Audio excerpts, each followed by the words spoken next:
Observe the masses of men and women who populate the streets of our great industrial centers, who crowd the streetcars at dawn and return to their modest dwellings at dusk. If you were to stop any one of them and ask if they desire to be wealthy, they would look at you with a mixture of bewilderment and longing. They would answer, "Of course I want to be rich." They spend their evenings discussing the unfairness of the markets, their nights dreaming of a sudden inheritance, and their mornings wishing for a lucky break that never arrives. They believe that wealth is a matter of chance, a gift of the gods, or the result of some secret, unscrupulous advantage. You are here because you have come to realize that wishing is the most common and most useless commodity in the world. You have spent years in the wishing phase, and you have found that it has brought you nothing but empty pockets and a heavy heart. You have been waiting for the world to change, waiting for the right president, the right economy, or the right employer to hand you the keys to the kingdom. What you are about to find out is that the riches you seek are not a future event that will happen to you. They are a current decision that must happen within you. The day you decide to be rich is the day your external circumstances stop being your master and start being your servant. It is the day you cease to be a drifter upon the ocean of life and become the captain of your own destiny. I am addressing you with this authoritative tone because you have been coddling your own weaknesses for far too long. You have been looking for a painless way to success, and there is no such thing. Today, I am going to show you the psychological chemistry of a true decision. I am going to prove to you that until you reach the point where your desire for wealth becomes a singular obsession, until you burn the bridges of retreat behind you, you are merely playing at achievement. We are going to examine the exact moment when a man crosses the line from trying to being. And I will give you the scientific formula for making that transition permanent. The great deception of the average mind is the confusion between a hope and a decision. A hope is a weak, flickering candle that is easily extinguished by the first cold wind of criticism or the first dark shadow of temporary defeat. A decision, however, is a lightning bolt of mental energy that alters the very structure of your subconscious mind. When a man truly decides to be rich, he is not asking the universe for a favor, he is issuing a decree to infinite intelligence. He is stating that he will accept nothing less than the object of his desire, even if it requires his life in exchange. The majority of people are mental drifters. They have no definite chief aim. They move through life like a leaf caught in an autumn gale, blown hither and yon by the opinions of others and the whims of the economy. They try a business for a week, then quit when the first bill arrives. They try a new habit for a day, then return to their old vices when they feel a moment of discomfort. They are like a man who starts to dig a well in 100 different places, never going deep enough in any one spot to find the water. They are poor not because they lack ability, but because they lack the power of decision. You must understand the law of cosmic habitforce. This is the law that keeps the stars in their courses and the seasons in their order. It is the law that fixes habits into permanent patterns. When you exist in a state of indecision, the law of cosmic habitforce fixes you in a state of drifting. It ensures that you will remain in the valley of penury because that is the habit you have established for your mind. But on the day you make a definite decision, you tap into a new frequency of this law. You force the universe to begin fixing your new pattern of wealth and success. You move from the vibration of scarcity to the vibration of opulence. You are here because you have reached the point of saturation.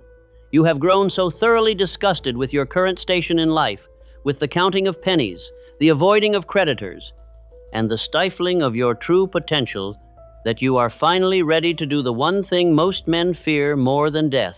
You are ready to make a final decision. This is the psychological turning point that every great titan of industry has experienced. It is the moment when the pain of staying the same finally exceeds the fear of changing.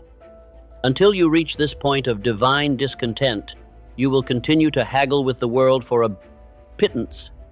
But once you reach it, you will find that the world stands aside to let you pass. Consider the story of the great conqueror of old, who landed his soldiers upon the shores of a hostile land. He saw that his men were outnumbered and terrified, looking back at their ships and thinking of the safety of their homes. He knew that if the ships remained, his men would find an excuse to retreat at the first sign of difficulty. He gave the order that has echoed through the corridors of time. Burn the ships! As the flames consumed the only means of escape, his men realized that they had only two choices. They would conquer that land, or they would die upon its soil. They had no retreat. They had no plan B. They had only a definite purpose backed by a burning desire. And because they had no choice but to win, they won. The day you decide to be rich is the day you burn your ships. It is the day you tell yourself, I will either find a way to accumulate the wealth I require, or I will die in the attempt. I will never return to the life of a drifter. I will never again accept the excuses of the poor. I am a man of wealth, and I shall not be denied. Most people fail because they have safety nets. They have a good job they can fall back on. They have a reasonable life they can settle for. These safety nets are the very things that keep them from the heights. You cannot reach the top of the mountain if you are still clinging to the comforts of the valley.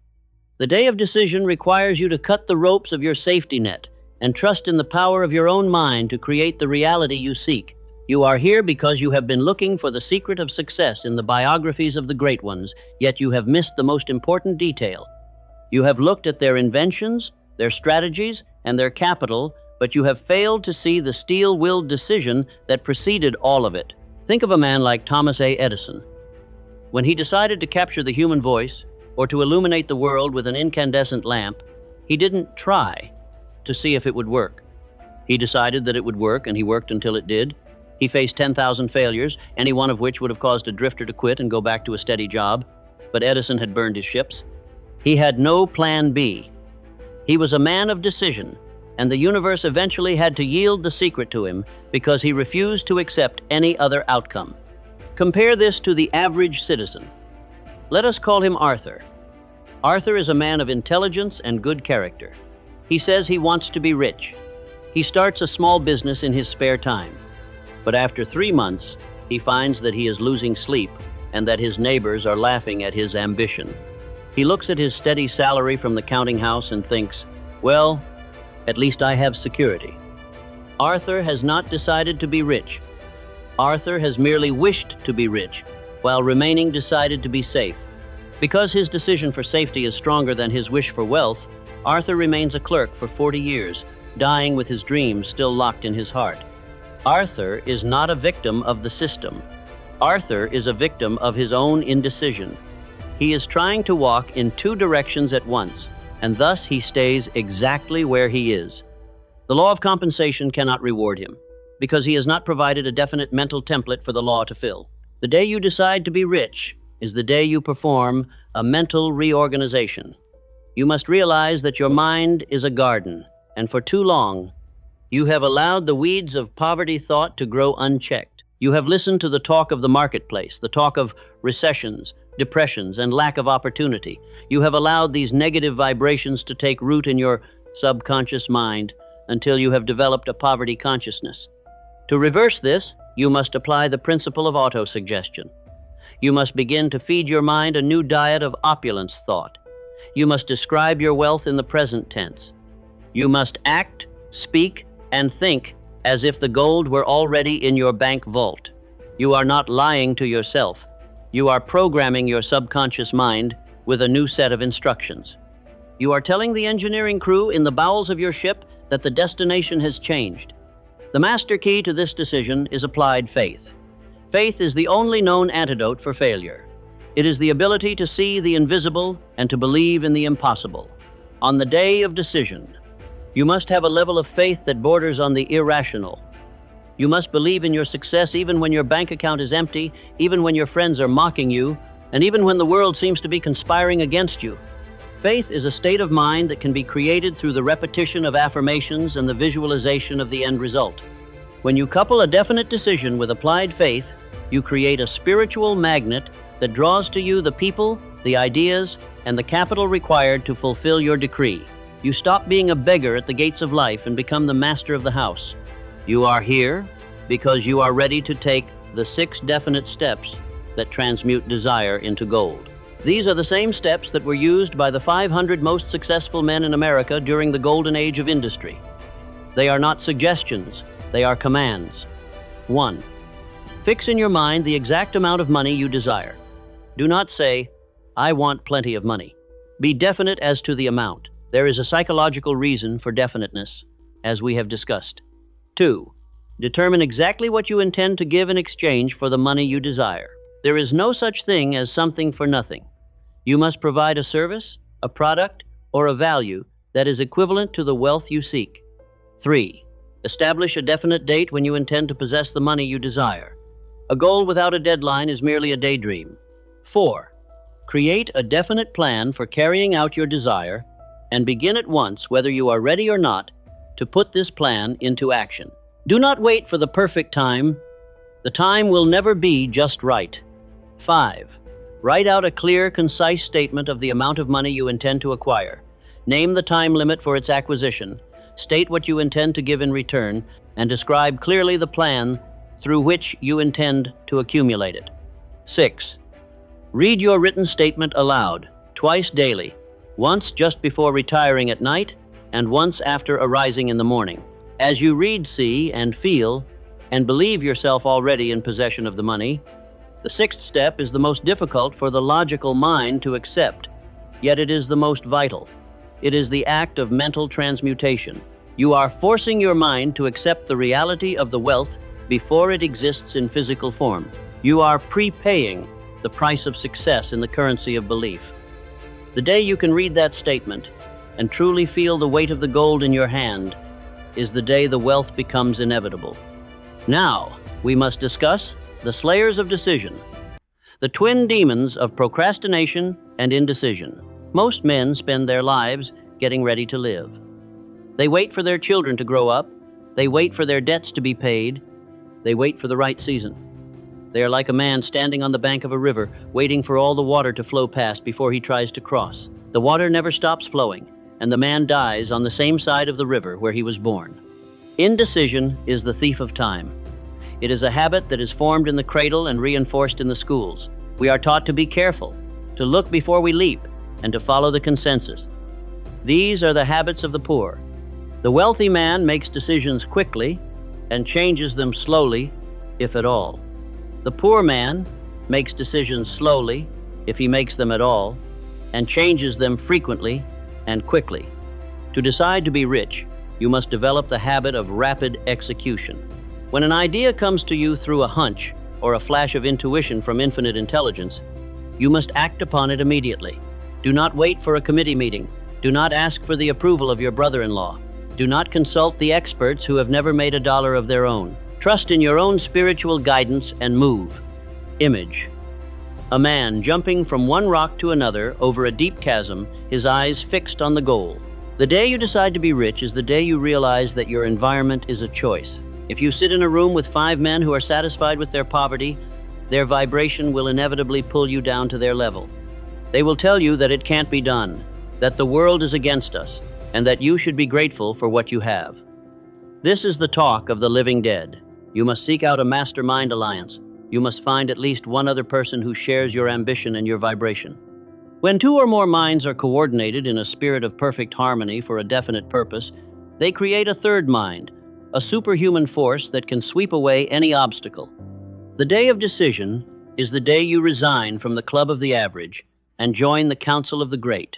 You must also understand the price of the inner circle. When you decide to move from level 5 to level 10, your old friends will not be able to follow you. They will try to hold you back, not because they hate you, but because your success makes their failure uncomfortable. You must be willing to pay the price of social isolation for a season. You must be willing to be the lone eagle until you reach the altitude where the other eagles fly. Think of the vibration of decision. A man who has truly decided to be rich carries himself differently. He walks with a purpose. He speaks with authority. He does not beg for opportunities, he commands them. He understands that he is a value creator and that the world is hungry for what he has to offer. He does not look at the price tag of things, he looks at the value they provide. He has moved from a consumer mindset to an investor mindset. Think of a man like Henry Ford. When he decided to build the V8 engine, his engineers told him it was impossible to cast an 8-cylinder engine block in one piece. They gave him every logical reason why it couldn't be done. But Mr. Ford was not a man of logic. He was a man of decision. He told them, "Produce it anyway." 6 months went by. Nothing. Another 6 months. Still nothing. The engineers begged him to give up. He told them, "Go right ahead. I want it, and I am going to have it." He had made a decision, and he refused to rescind it. Eventually, because the engineering crew realized the captain would not change his mind, they found the secret. The V8 was born, and Ford solidified his empire. The impossible became possible through the sheer power of a single, unwavering decision. You are here because you are tired of the impossible ruling your life. You are ready to make the possible your daily reality. I want you to realize that the day you decide to be rich is not necessarily the day you receive the first check. It is the day you stop trying and start becoming. It is the day you look in the mirror and see, not a struggling clerk, but a wealth builder in the making. It is the day you begin to treat your time as your most precious capital. It is the day you stop complaining about the cost of education and start investing in the value of specialized knowledge. This decision is an internal event that has external consequences. Once you have truly decided, the cosmic habit force will begin to rearrange your life. It will bring you hunches in the middle of the night. It will bring you chance encounters with the exact people you need to meet. It will provide you with hidden opportunities disguised as hard work or temporary defeat. But you must be alert. You must be ready to act. The universe will provide the bridge, but you must be the one to walk across it. The day you decide to be rich is the day you accept total responsibility for your life. You stop blaming your parents, stop blaming the government, and stop blaming your bad luck. You realize that you are the architect of your fate. You realize that if you are poor, it is because you have allowed your mind to remain in a state of drifting. And if you are to be rich, it is because you have chosen to apply the law of success with mathematical precision. So, I ask you now, in the silence of your own mind, have you decided, or are you still wishing? Are you still hoping? Are you still waiting for a sign? The sign you are looking for is the very ambition that is burning in your heart right now. The sign is the discomfort you feel with your current limitations. The sign is the voice of your higher self telling you that you were born for greatness, not for penury. The day is today, not tomorrow, not when the conditions are right, not after the next promotion. Today is the day you sit down with a pen and a sheet of paper. Today is the day you write out your statement of intent. Today is the day you burn the ships of your old life. Today is the day you look the fear of poverty in the eye and tell it to depart, for you are now the master of your own house. The road ahead will not be easy. You will face the dark night of the soul. You will face the cold silence of the unproven phase. You will face the laughter of the drifters. But if your decision is absolute, if it is backed by a burning desire and a definite plan, you cannot fail. The law of compensation is as certain as the law of gravity. You will receive exactly what you have the mental capacity to claim. Take the master key, turn the lock, walk through the gates. The day you decide to be rich is the greatest day of your life. For on that day, you are finally, truly born. The gold is waiting. The power is waiting. The liberty is waiting. Decide.